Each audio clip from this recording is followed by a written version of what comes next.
everybody. Thanks for coming. Can you hear me? Yeah. All right, good. Folks in back, if you can't hear me at any time, please let me know. Now let me just get an idea here. If I go like this, can you hear me? Yeah. You can all hear me? Yeah. Okay, great. So this is going to be a presentation about the separation of church and state, SOCAS, S-O-C-A-S.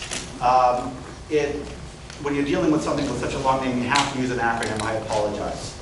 I'll talk a little bit about what American Atheists is doing, what the separation of church and state is for, why people talk about it so much, why it means something, why everybody should defend it, and what American Atheists is doing for it. There are going to be a few faces on here. Okay. So I want to do a quick shout out to the Redditors in the crowd. A lot of Redditors unknowingly contributed to this presentation, so I want to thank them all in advance. That face has been around and it's been adopted, so we're going to use a few of those. Here's one right there. I have a button. Quick outline of what I'm going to talk about today. I'll talk briefly about atheism in the movement, or I should say atheism and the movement. A lot of you might not know about our history, so I'll just give a little bit about the history of atheism, the objectives of the atheist movement, what do we want anyways, and what is American Atheists' specific segment in that movement. And then I'll get into the separation of church and state, what it is, what it isn't. A lot of people object to the separation of church and state because they think it is what it isn't, and we all have to know what the difference is. Why it's opposed. Exactly what is the motivation there, and examples of how it affects you as students, as Americans, as humans. Religion affects you no matter what you think, and no matter how much you try and fight it. What American Atheists is doing. Then I will talk briefly about the Reason Rally, which is going to be held in March of next year. It is going to be the largest atheist event in world history, and I hope you all make it. And then I'll end up with a few final thoughts, and we'll do the questions after that. I'm not in any rush tonight. I know that you all are, but I'm going to make you sit here anyways. The movement's history. Here are the face. Here we go. That's me without the beard. Atheism, that a lot of people talk about atheism and they say, oh, those new atheists. Those new atheists this and those new atheists that. Atheism is not only not new, atheism was here first. Okay? Let's get around to that, okay? Humans invented religion. Before humans invented religion, everybody was an atheist. And we have to realize that. And since then, people have been trying to prove atheism wrong. Since religion was invented, people have been trying to prove atheism wrong. Atheism is 100% correct. In the past several thousand years, atheism has been proven wrong exactly never. Not once. Not one instance of gods or demons or ghosts. Ever. Despite all the stories, despite all the stuff that you see from Hollywood, never once has there been anything supernatural ever proven. We have to keep our feet on the ground here. That's because atheism is 100% correct. And it's not pompous to say that. It's not foolhardy to say that. When atheism is proven wrong, I'll quit my job. Okay? Until then, I'm not very nervous about that. Free thinkers have been in our country since the country was founded. Now, that's not a very important point. The amount of people who were our founding fathers, who are our free thinkers, or who were Christians, is not an important point. But I will say that it's there. We need to know that it's there. We are right, and when I say we are right, I'm talking about the fact that we're not a Christian nation. We are a secular nation. We can prove that. We can prove that with the Treaty of Tripoli. If you don't know what the Treaty of Tripoli is, does everybody know what the Treaty of Tripoli is? not too many hands. I'll just talk about that very briefly because it's very, very important. And it is a really fine smoking gun. Now, when somebody tells me that this country is a Christian nation, I give them a trick question. I give them a trap. I say, what would it take for you to change your position? Well, how about if I got the founding fathers to write a letter that said that we were not a Christian nation? If I traveled back in time and got the founding fathers to write a letter saying that we're not a Christian nation, and they all signed it, would that convince you? They usually say yes, because they're rational people. That's exactly what the Treaty of Tripoli is. The Treaty of Tripoli is the first treaty ever signed by the United States of America. It was penned under order of George Washington. It was signed by John Adams, and it was ratified unanimously by the founding Senate. And it specifically says that the country of the United States is not in any sense founded in the Christian religion. They don't talk about that in public schools very much. We're going to talk about why that is in a little bit. But this is a very clear example of a document that's readily accessible and proves the Christian right wrong. That has been hidden specifically and deliberately because it proves the Christian right wrong. If you are new to the movement, if you are new to atheism, I mentioned Darwin, Ingersoll, and Dawkins because they were the people who most influenced me. If you haven't read Darwin, Ingersoll, and Dawkins, you should. Their writings are monumental and really changed the world, each of them. And then there's this lady. Now, Madalyn Murray O'Hair was originally called the most hated woman in America back when she was alive. She's the person who founded American Atheists. Before she founded American Atheists, she is the person who went to the Supreme Court with other plaintiffs, but she went to the Supreme Court for the first time as an atheist, going to the Supreme Court. And she's the person who led the fight to remove forced Christian prayer from the public school system. So if you went to public school and you did not pray to Jesus every day, that's because of Madalyn. And after she beat that lawsuit, after she won that lawsuit, she founded American Atheists, and she established the position in which I now sit. Now, the movement has grown since then. Right now, there are about 40,000 to 50,000 people. I'm going to get into that in a second. Yeah, I like him. There are about 40,000 to 50,000 people in the movement, which is nothing. It's 1/10 of 1% of the atheists in this country. 1/10 of 1% of the atheists in this country are involved in the movement. Disparate organizations. The point that I was trying to make with that is that when you're dealing with atheists, you're dealing with a very broad group. All right? You're dealing with atheists like me, hardline atheists. You're dealing with agnostics. You're dealing with secular humanists, secular Jews. You're dealing with everybody along the scale. And one of the things that we have to know and realize as we move forward is that everybody is a friend. Okay? I gave a speech a few days ago. Somebody called me a terrorist. She actually called me a philosophical terrorist. She was an agnostic. And I was a philosophical terrorist because I dared to take a stand.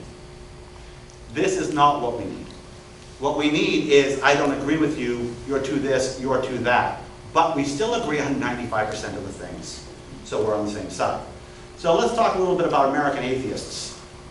The emperor is naked and he smells bad. American Atheists has always been the bulldog of this movement. It always has been and always will be. We're the ones who say the truth. We're the ones who say what needs to be said. We're the ones who file the lawsuits that need to be filed. Then everybody else can say, oh, those atheists, those American atheists, they're mean, they're rude, and they're crude. Yeah, we're doing the hard stuff. That's what we do. And we're doing the very necessary stuff. That's what we do. We say the truth, like all theistic religion is a scam. Yes, all of it. It's all a scam, and it is. It's no less of a scam than homeopathy. It's no less of a scam than astrology. It is all a scam. Now, does that mean that everybody in religion is a scam artist? No. It means that everybody in the religion is either a scam artist or a victim of a scam artist. Yes, that's what we say. All theistic preachers tell lies. Yes, all of them. If they're telling you that they have a way to get to an invisible man in the sky, whether they believe it or not, they are saying something that's not true. And we have to call them on that. A lot of preachers don't even believe the stuff that they say. So we have to understand the fact that they are paid to say what they say. That's their livelihood, to get up and take this position. And we have to factor that in when we judge what they say. Religion benefits only preachers and those who profit from it, which are usually politicians. Oh, wait a minute. I have an aunt. She's sick. And she has had a terrible life. And she relies on her religion so much. And she gets so much positive benefit out of that religion. No, she doesn't. She thinks she does. The truth is that people don't need religion. They think they need religion because they're told by religion that they need religion. They're pushed on that point since birth. If they needed religion, we atheists would be in very serious trouble. But reality is, we're not a different species. Religion is not necessary. In fact, it's not even good. When we say things like that loud, and we say it so people will hear about it, and hopefully think about it. Now, they might not like the language that we use, or maybe they love the language that we use. Believe me, I do get a lot of criticism saying I'm too soft. Yeah. Well, what are you going to do? You're dealing with atheists. It's a very broad group. So what exactly is the separation of church and state? Just talk a little bit about what it is. Oh, here she comes. So what exactly is that? I make an ugly girl, don't I? The separation of church and state prevents religion from encroaching into the government. It prevents the religion from saying, we want the government to do this because we think our God wants you to do this. We think our God wants you to do this is another way of saying we want you to do this. There is no justification one way or the other when they say we want our God to do this. We want you to do this, so our God wants you to do this. Okay? There's never been a Christian, for lack of a better example, that says, we want you to make this country a Jewish nation. No. Christians want this to be a Christian nation. They do. Jews do not want this to be a Christian nation. Muslims do not want this to be a Christian nation. If they ever want this, if they ever want something, it's because it's something that agrees with them.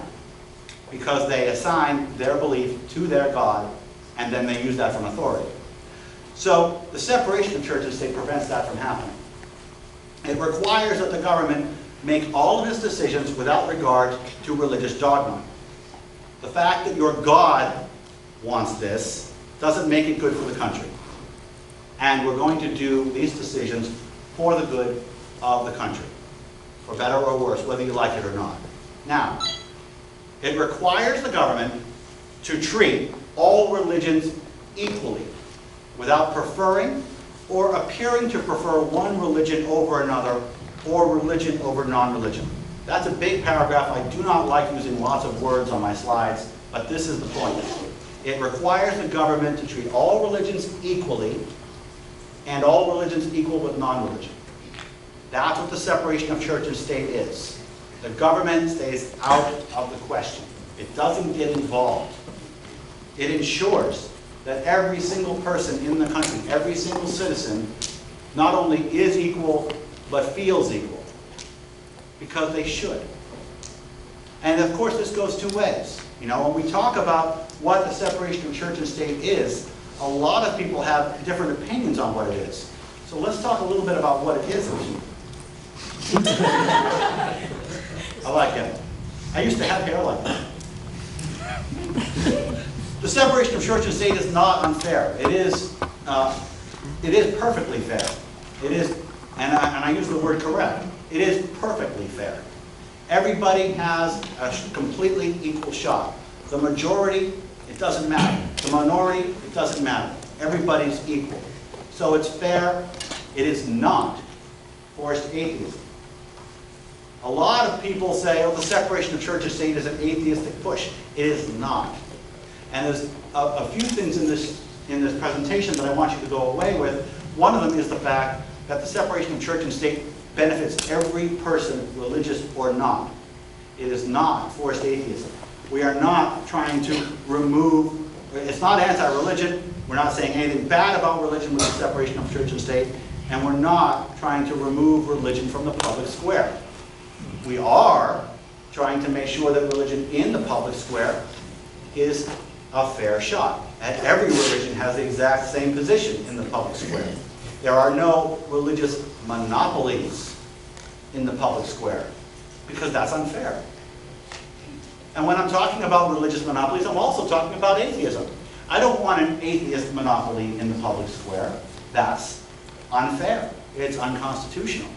If we're talking about public land, if we're talking about the public square, which is really public land, we are talking about equality and nothing more. That's what the separation of church and state is all about. It is not communistic or socialistic. These are the wonderful straw man arguments that you get from the religious right. If you're not theistic, you must be communists. You must be socialists. No. We're just fair. We're just even. We're just equal. And it is certainly not unconstitutional. Oh, wait. The exact phrase, separation of church and state, doesn't appear in the Constitution. Well, neither does the phrase, you have the right to remain silent. But if you don't say it to somebody when they get arrested, you're violating their constitutional rights, right? If you don't Mirandize somebody, you're violating their constitutional rights, even though the word Miranda isn't in the Constitution. Don't get stuck in that trap. The separation of church and state is a phrase that was used originally by Thomas Jefferson, but it was incorporated into judgments by the Supreme Court. In America, it is not up to the lay people to decide what is constitutional. The people who decide what is constitutional is the Supreme Court. If the Supreme Court says it's constitutional, by definition, it is. The Supreme Court has upheld the separation of church and state over and over based on the Constitution. It is their job to interpret the Constitution, not ours. And by the way, I can't see how anybody can look at the First Amendment and the 14th Amendment of the United States and not come away with the separation of church and state. But they choose to, and they make up these lame arguments like the exact phrase is not in the Constitution to support an assault on everybody's rights. Why religion violence? Okay. First the face. I like him. I picked him for this specific thing. Why does religion fight the separation of church and state? Okay. Big picture here. Religion is weak. It is. And we're allowed to say that it's weak. They've been trying to prove themselves right for thousands of years and failed every single time. Because they're talking about falsehoods. They're talking lies. They're talking about an invisible man in the sky. And it's 2011. And they're talking about a man in the sky. They're talking about a god. You know, the cavemen used to bang on the drums so the gods would stop the thunder from happening. They're still talking about that. It's a very weak argument. That's why they push it so hard. That's why it takes so much effort. That's why they start kids from birth in their indoctrination. That's why they drill it in. And the reason that they don't like it, the reason that they don't like the separation of church and state is because since it's so weak, that religion needs the legitimacy that comes from government sponsorship in order to remain valid in the eyes of its own adherents. It needs the government to say, this is our religion. It needs the government to exert the force. If it doesn't exert the force, well, you're just going to get a situation where people are actually considering it seriously and thinking about it. So religion needs the legitimacy that comes from the government. They also need the money. Religion is the largest industry on the planet. They make billions or billions and billions of dollars off of our backs every year. They're huge. And they want more money. And they want those tax breaks. And they want those faith-based initiatives. Faith-based initiatives. That's when the government says, and this was instituted under the George Bush era. Now, I'll just talk very briefly about FBIs, faith-based initiatives. It used to be that faith-based initiative, it used to be that a religion could start its own 501c3 according to the laws of the government. They could start their own 501c3, obey the 501c3 rules, and take tax deductions, and take donations, and do public service. And they used to be able to get money from the government to do public service. There was a problem, though, because in order to do that, they weren't able to proselytize when they did it. They weren't able to discriminate when they did it. So, think of how terrible that was for a church that supposedly wanted to do charity, but really wanted to proselytize. Supposedly they wanted to do charity and be nice to everybody, but in reality, they didn't like gays so much. They didn't like atheists so much. They didn't want to hire them. So the faith-based initiatives were put together, which basically says, okay, here's the government money, do what you want. There's no oversight. There's nothing to making sure that the money is being spent on the project. There's nothing to make sure that the money is being spent for everybody equally. There is nothing wrong. There is no laws against discriminatory hiring with federal funds. Discriminatory hiring with federal funds, and there's nothing stopping them from saying, hey, you look hungry. You look like you could use a steak dinner. Let's have that after we read the Bible. With government funds, faith-based initiatives. Still in force despite our Democratic president, which is something that I really am pissed off about. But at any rate, religion needs the money. Religion needs the legitimacy, and they get it both. The more they get, the less church and state are separate. These are both separation of church and state issues. If the government is taking sides, it's not being separate. If the government is giving tax breaks, it's not being fair. They love that. Why would they want that to go away? They wouldn't. They would fight it tooth and nail, even if it was anti-American. They would lie to keep it, even if it was anti-American, because it means billions of dollars. They're all students. You're going to pay taxes someday. You probably already do, but you pay property taxes. Every person who pays property taxes in this country pays more money than they should, because churches, by default, pay none. Churches, by default, pay no property taxes. And they have all sorts of other tax breaks as well.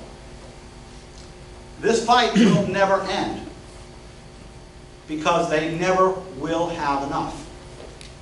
It will never end until it's an actual theocracy. If you look at the nations that are somewhat religious, look at Brazil. Look at Ireland. These are places where, guess what? The religious right is pushing for farther ground. They just passed divorce. Divorce in Ireland. Church fought them every step of the way. Imagine. So every step that they get, they will want more. We have seen this over and over again. We have seen this in many countries, and we've seen it in our own. We can see the pattern, we can foresee the pattern. The fight will never end until they get theocracy. This is why it is necessary to continuously fight to protect separation of church and state, where it influences you. I just couldn't make this chart big enough. Let's get the face. Yeah. This chart simply isn't big enough. You can yell out things if you like. In God we trust, one nation under God. Yeah, that's fair, right? That's even, right? Every single student in the country pledges allegiance to one nation under God. Sound fair to you? In God we trust on the coins? Sound even? Of course not. The Supreme Court says it is. The Supreme Court says both of those are okay. I wholly disagree, but it's a good place for me to show you where progress is being made against the separation of church and state. They call this ceremonial deism. What the hell is that? What it is an acknowledgement that we're drifting away from the separation of church and state. But there's a lot more. Property taxes, I already mentioned. Every person who pays property taxes pays more than their fair share because the churches pay none. This is called a religion tax. But they don't call it that, but it is. Public education. We didn't have any free thinkers in history. Thomas Jefferson was just a minor player.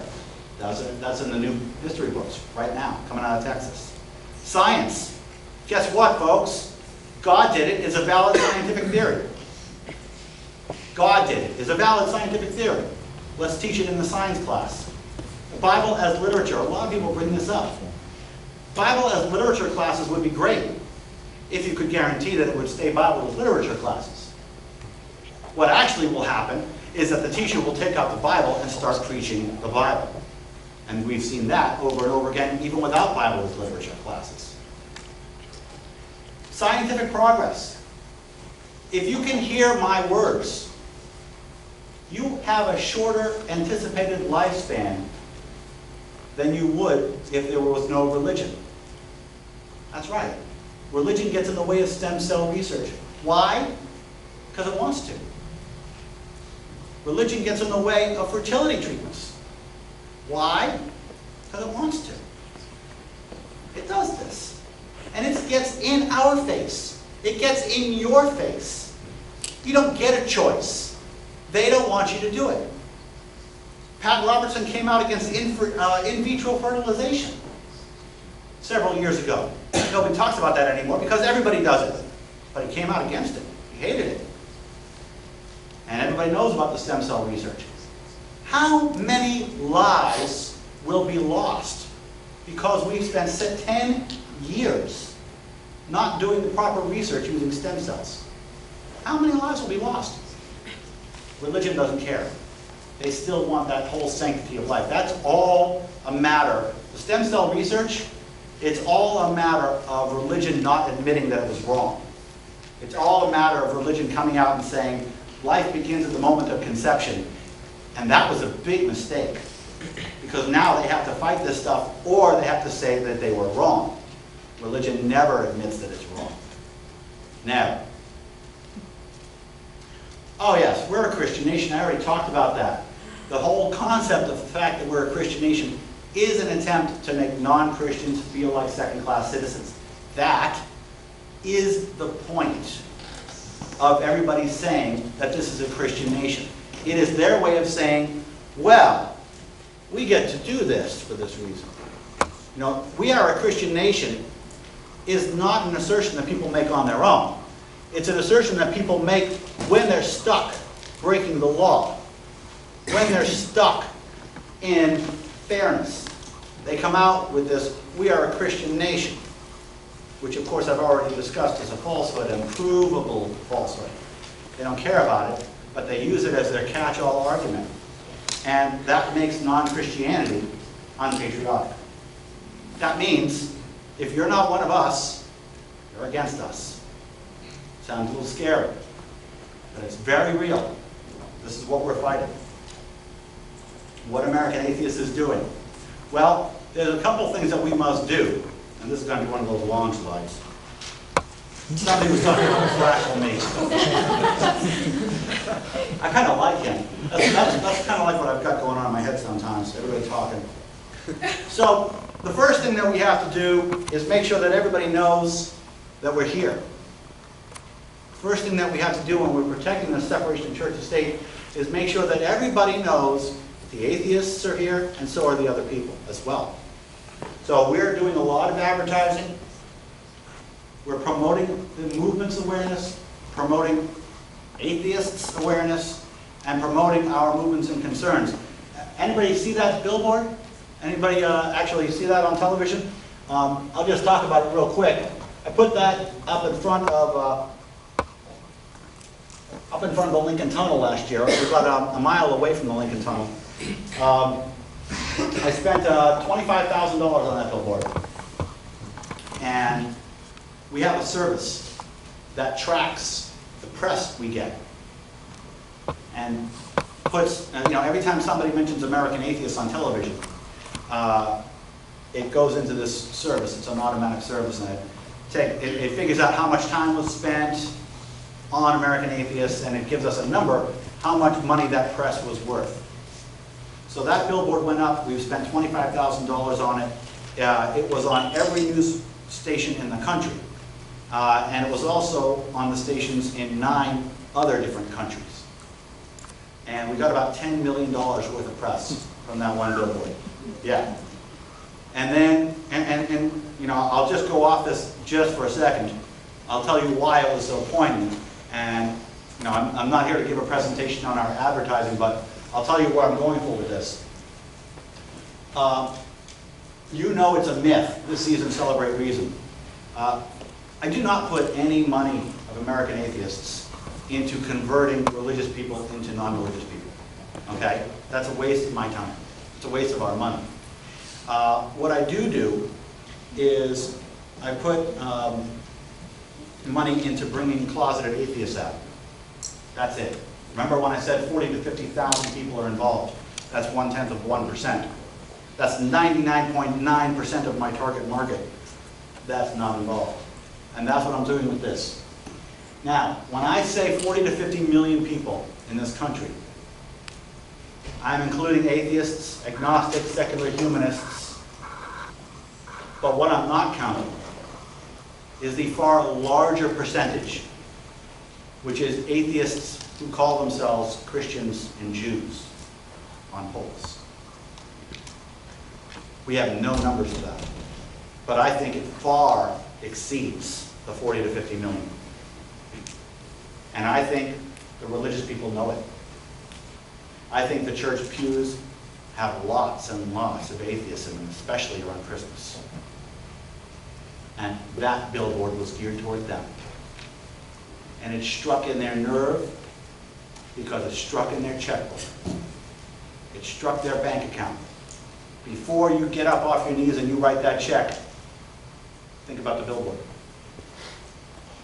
And so that billboard reached into the church pews for the first time. And that's why we got so much press. And since then, we've launched a few other billboards. You know it's a scam. You know it's nonsense. You know there is no God. We know you're right. Each one of them directed right at the church pew atheists and the unaffiliated atheists. And that's why they have been so popular. Protecting rights via winnable lawsuits. Okay. Let's talk about lawsuits for a second. How are we doing on time? We're at 4:45. Yeah, I know what time it is. How are we doing on time? Yes, fine. Got another 20 minutes or so? Yeah, sure. Okay, good. Can people So- start passing their questions to the edge of the rows if they have them, so we can pick them up real quick? All right, so I want to talk very briefly about these lawsuits. We've got 3 lawsuits. One of the things that American Atheists does is we file lawsuits that are necessary and winnable. We do not file nuisance lawsuits. We file important lawsuits that are necessary and winnable. In the state of Utah, they made a law. The law was no roadside memorials for anybody. Okay? Then they changed the law. we're going to allow roadside memorials for state troopers. Okay. But the only symbol that they're going to allow for fallen state troopers is a 12-foot tall steel cross. That's not the bad part. The bad part is their reasoning.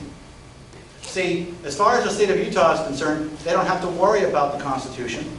They don't have to worry about equal access because, ladies and gentlemen, the cross is not Christian. The cross is a secular monument. And it doesn't endorse Christianity because the cross is secular. Which means, of course, that a Jew or an atheist or a Muslim would be fine with a cross being erected for them. That's what they're saying. Don't put it against, don't say these people aren't going to lie through their teeth. They lie through their teeth, folks. You know what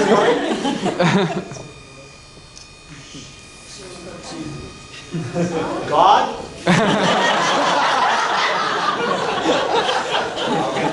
They lie through their teeth, and they're not ashamed about it. They will actually say, and we're going to the Supreme Court with this, the cross is not Christian.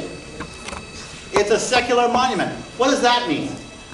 If they get that lawsuit through, if they pass that lawsuit, if they succeed, they can put secular crosses in every school in the country. Well, it's not an endorsement of religion, it's secular. They can put a secular cross in every court in the country and never worry about the Constitution again. It's a great plan. Completely dishonest, but it's still a great plan. This is why we're fighting it. We fought the case, we won the case, they appealed, we won the appeal. Very soon we'll be going to the Supreme Court because they will not admit that the cross is Christian. I hate saying that. I hate saying the fact that these people are actually using dead cops as a shield for their case. It's a horrible thing for me to say about another human being, but it is exactly what is happening. We have given them alternatives. So, if you want to honor the fallen troopers, use a different symbol. No, they won't do that. Okay, you want to honor the fallen troopers with a cross, you just have to change the rules and allow other people to put up religious symbols of their faith if a cop dies who's Jewish. No, they won't do that either. Why won't they do it? Why won't they do either of those two very obvious solutions? Because that would attack their very premise, their very attempt of secularizing the cross so that they can put it on public places, in public land, and not ever worry about the Constitution again. Horrible, dishonest, unethical, and very, very real. In Kentucky, there's a Homeland Security office, just like there is in every state. You would think that the #1 responsibility of the executive director of the Office of Homeland Security would have something to do with Homeland Security. You would be wrong in the state of Kentucky. 49 states, you'd be right. In the state of Kentucky, you would be wrong, because in the state of Kentucky, ladies and gentlemen, the #1 responsibility of the executive director of the State Office of Homeland Security is to promote and trumpet the fact that Homeland Security is not possible without the help of Almighty God. That's the #1 responsibility. #2 has something to do with protecting the state from terrorism. This is a very problematic thing because when you're dealing with Muslim extremists who think this is a Christian versus Muslim war, you don't want to give them undeniable facts that support that assertion. And then there's the World Trade Center. This is really has been the centerpiece of my time recently. The World Trade Center was made out of T-joints. That's how the building was put together, with T-joints. The building fell, and a whole bunch of T-joints survived.